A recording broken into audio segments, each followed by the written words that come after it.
as far as like unlimited support from the West.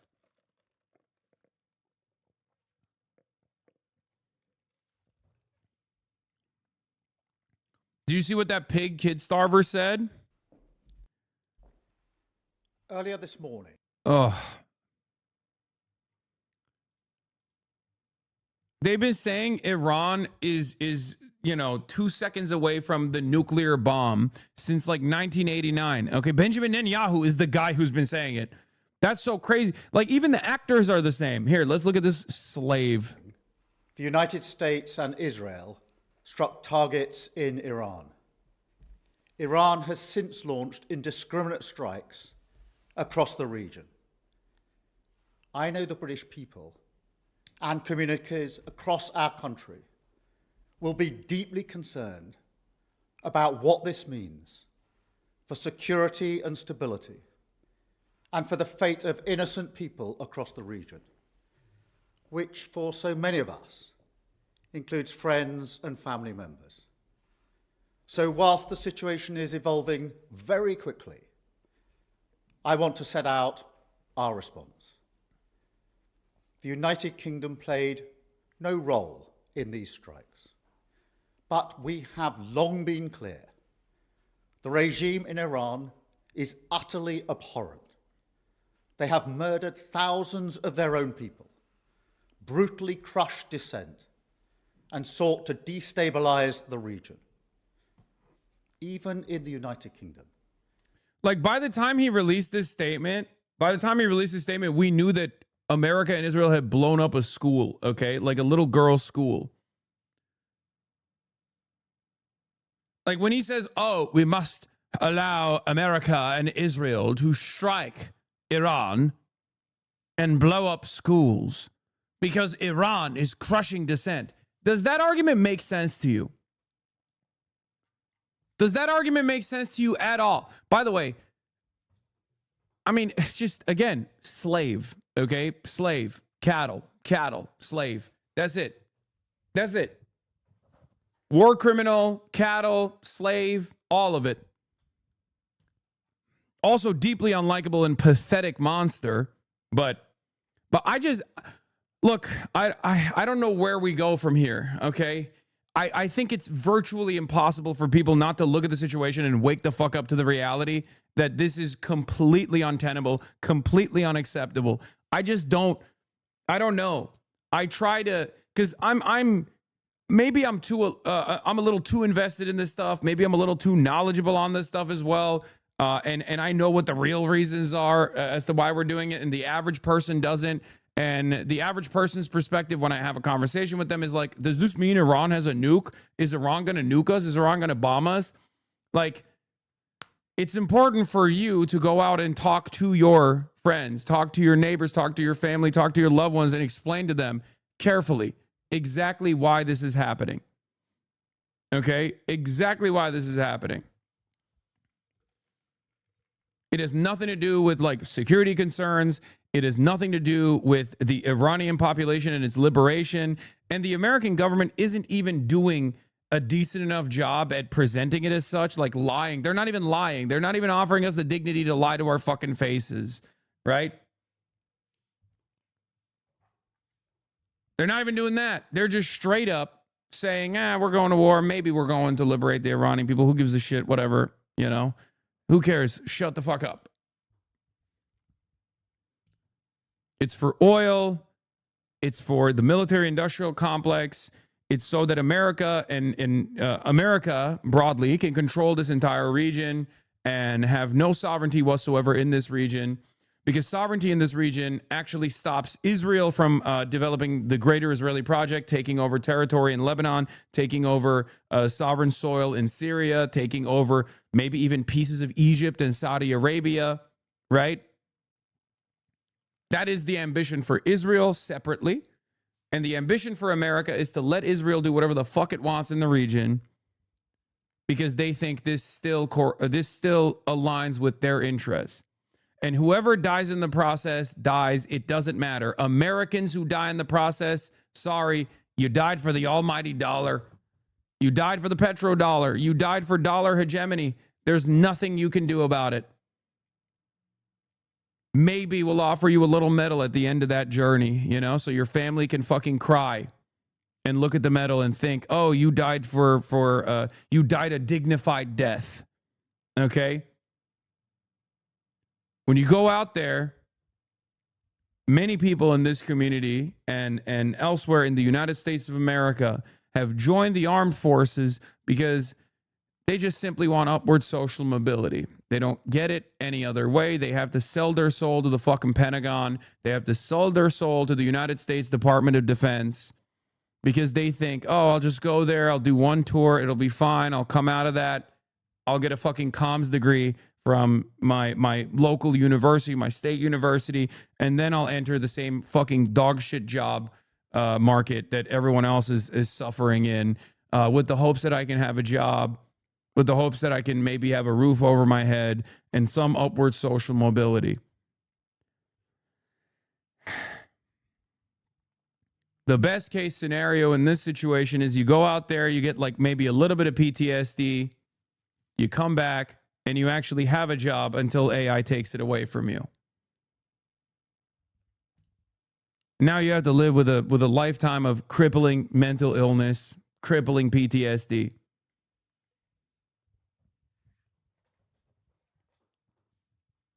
But just know, when you're going out there and you're putting your body on the line, you're doing it for the pedophilic cabal of elite billionaires that control every facet of society, so they can make super profits over and over again. So they can extract the materials, they can extract the rare earth minerals, they can extract the natural resources, oil, right? If you want to simplify it, and they can make the money.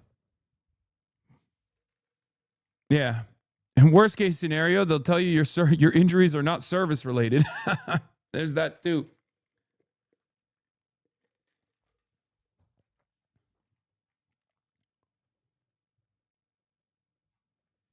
And some believe the liberty and justice narratives. Some do. I'm sure if you're a veteran, you've met them, you've encountered them. Maybe you believe them at some point. Maybe you were like, no, we're fighting for free speech, brother. How many doors do you have to knock down in Kabul before you realize, like, maybe there wasn't really a free speech component here? You know what I mean? Sitting inside of a fucking forward operating base in Korengal Valley as you hear pot shots from afar, IEDs exploding, friends of yours getting their dicks blown off because the American military didn't put sufficient armor underneath the fucking Humvees. They didn't think that roadside bombs would actually be a significant threat. You see your buddies get their legs blown off inside of a Humvee. Someone made money there. Not you. Someone else made money. Right? A contractor made money. Now your dick's blown off. Now your leg's blown off. You come back, you're like, what am I supposed to do? My life is fucked. Why did you do it? Did you do it to defend freedom? Is that what it was? Whose freedom were you defending?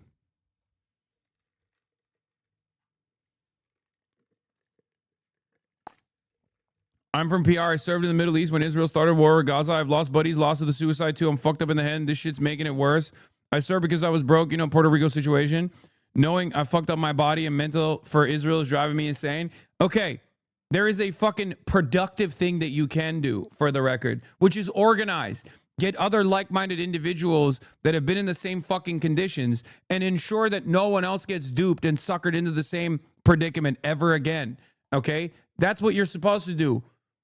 Your lived experience should help you help others. Okay? You can't give up. And I promise you, when you actually engage others with similar issues like that and you try to correct it, you try to offer atonement for the shit that you did that's like fucking up your brain now, you're gonna feel better as well. It is gonna be more productive for you. And slowly but surely, you work to the best of your ability to make things right, to ensure that there aren't new, younger generations that fall into the same fucking trap.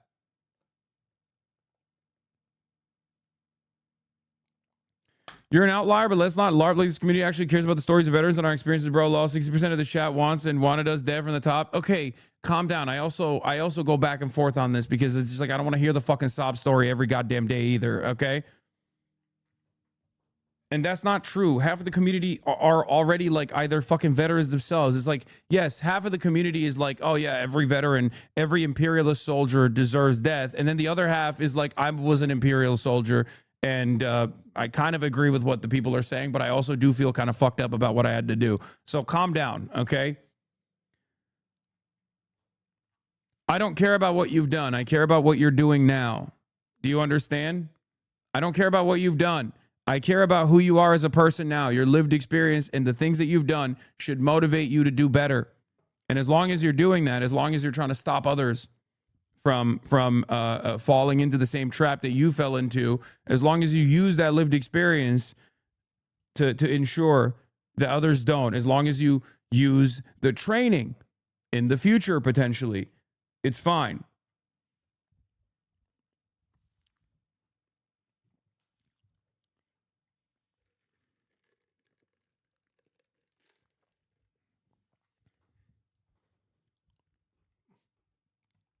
Do you know why North Korea is trending? Yeah, because they have fucking nukes, and therefore they don't have to deal with this shit. Okay? That's probably why they're trending.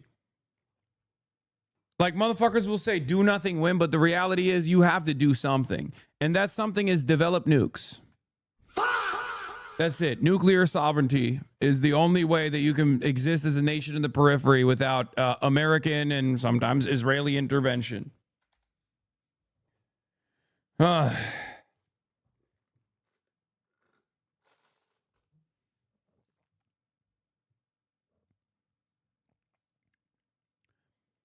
Vague posting imperialists. I think Americans are going to manufacture consent for the Iranian intervention. I think that they're wrong.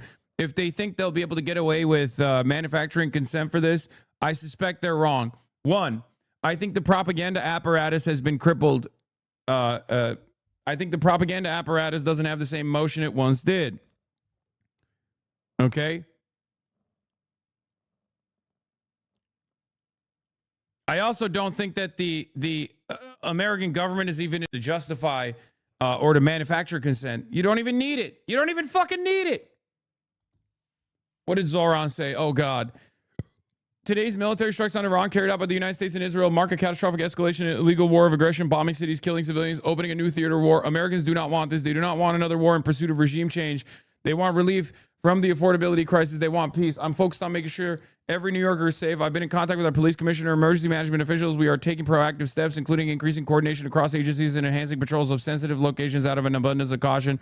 Additionally, I want to speak to Iranian New Yorkers. You are part of the fabric of the city. You are our neighbors, small business owners, students, artists, workers, and community leaders. You will be safe here. Okay, that's actually pretty good.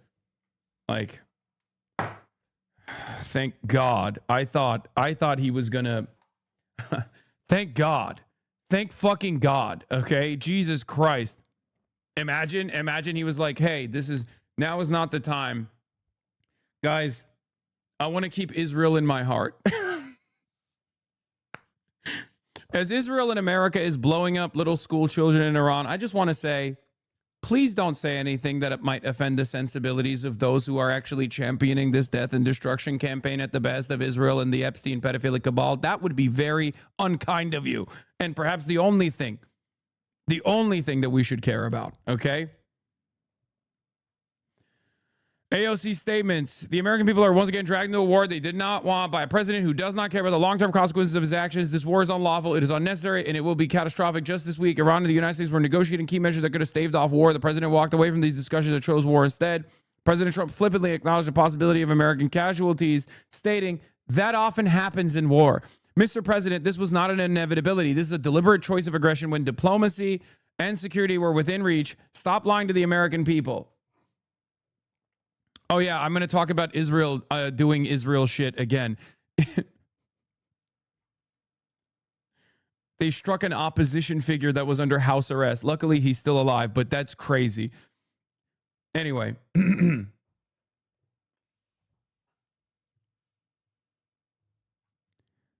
Violence begets violence. We learned this lesson in Iraq. We learned this lesson in Afghanistan. We're about to learn it again in Iran. Bombs have yet to create enduring democracies in the region, and this will be no different. In moments of war, our Constitution is unambiguous. Congress authorizes war. The president does not. I will do my part to uphold our Constitution by voting yes on the Representatives Ro Khanna and Thomas Massie War Powers Resolution. Every member of Congress must join us in rejecting this aimless war. I will say, like all of you, I woke up this morning to the terrible news that Donald Trump had taken up yeah, I was talking to Abdul last night. yet again to My war goat. with Iran. Ask yourself who this benefits. It doesn't benefit you or I. It doesn't make our grocery prices any cheaper. It doesn't address the fact that our healthcare is more expensive. It doesn't make home ownership more attainable. All it does is change the subject, distract us from the broken presidency of Donald Trump. This is a man who ran on America first, ran promising that the era of regime change wars was over. And now he's just taken us into another foreign entanglement, the third one this year alone. This is Trump admitting that he cannot solve your problems. He will not even try. Instead, when those problems get bad enough, he's going to distract you. How do I get my boyfriend to snap out of the Western work and be good mindset? I know he's smart enough to understand this, but he just won't. Is he cattle? Does he sometimes go, like when you bring him treats?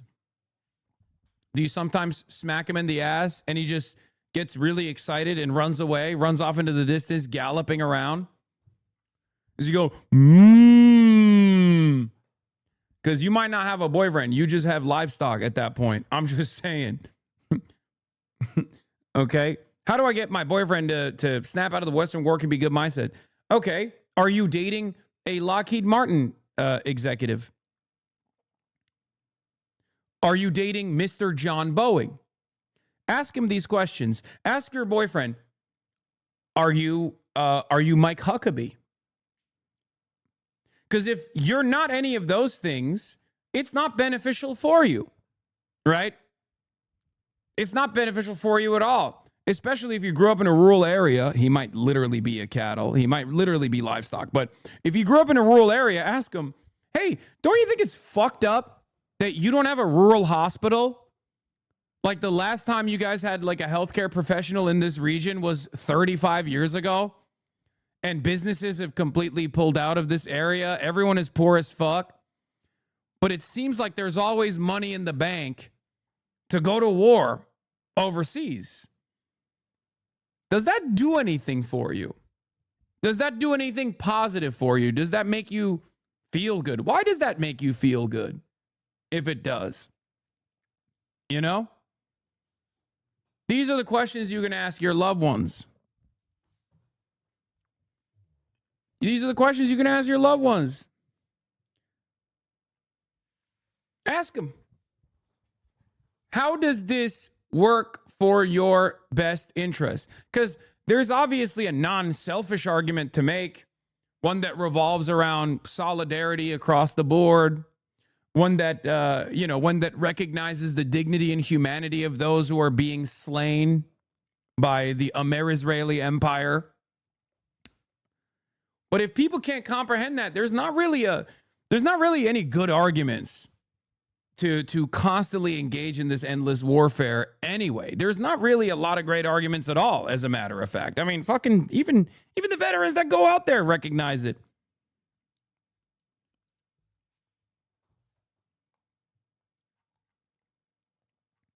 He's going to distract you by weaponizing ICE on your street, killing American citizens, telling us that he's doing something about immigration while he's really just weaponizing and normalizing paramilitary force. I'm going to have Jeremy Scale on to talk right now. He's going to take us to war. War with a nation of 93 million people that's got serious ammunition and artillery behind it. We don't know where this ends.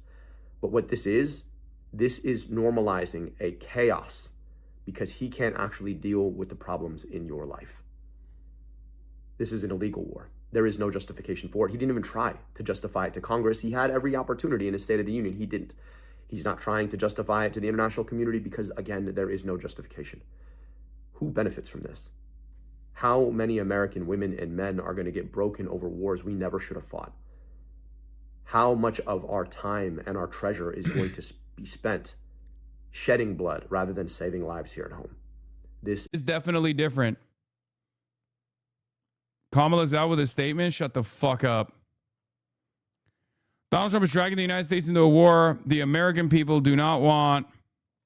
Hold on.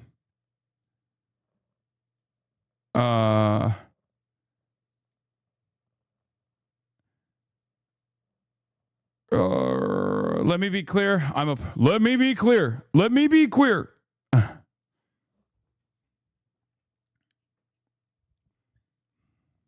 And pussy too. Let me be clear. I'm opposed to a regime change war in Iran, and our troops are being put in harm's way for the sake of Trump's war of choice. This is a dangerous and unnecessary gamble with American lives that also jeopardizes the stability in the region. And pussy too. And standing in the world. Wait, this is actually, is recklessness dressed up as resolve? I know the threat that Iran oh, God, I was going to say, this is actually not that bad. And then she goes, I know the threat that Iran poses, and they must never be allowed to have a nuclear weapon, but this is not the way to dismantle that threat. Ay, ay, ay. Lending credence as to why this war must be waged while criticizing the way you're waging the war is the most idiotic, lackluster, totally neutered, totally feckless, liberal version of I'm doing my part, okay? It's just, you're making concessions. I've said this over and over again, right? I said this during the 12-day war. I said this now. I'm saying this now. If you turn around and tell your audience that actually we have to do something about Iran while simultaneously going, but the way Trump is going about it, I don't like, you're basically saying you have an aesthetic difference, okay? Why would anybody listen to you? Why would anybody go, okay, so we just didn't follow process? Is that the problem? Because the process is not the problem. It's always fucking form over function with these demons. It's the function that is the problem. Okay?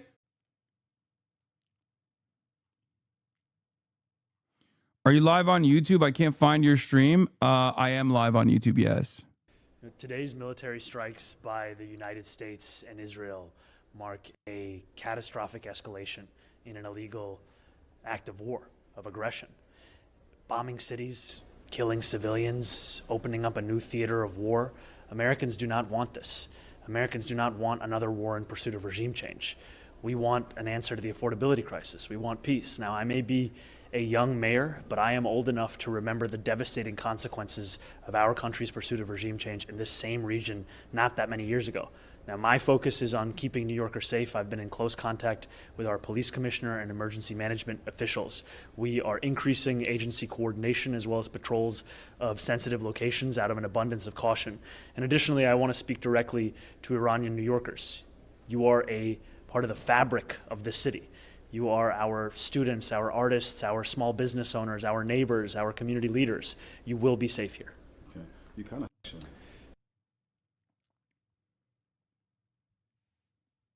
How cooked are we with Pakistan and Afghanistan fighting too? I don't fucking know, man. Here's a wider shot of the Tel Aviv skyline. Bro, I don't want to see it. Okay? I'm seeing no move.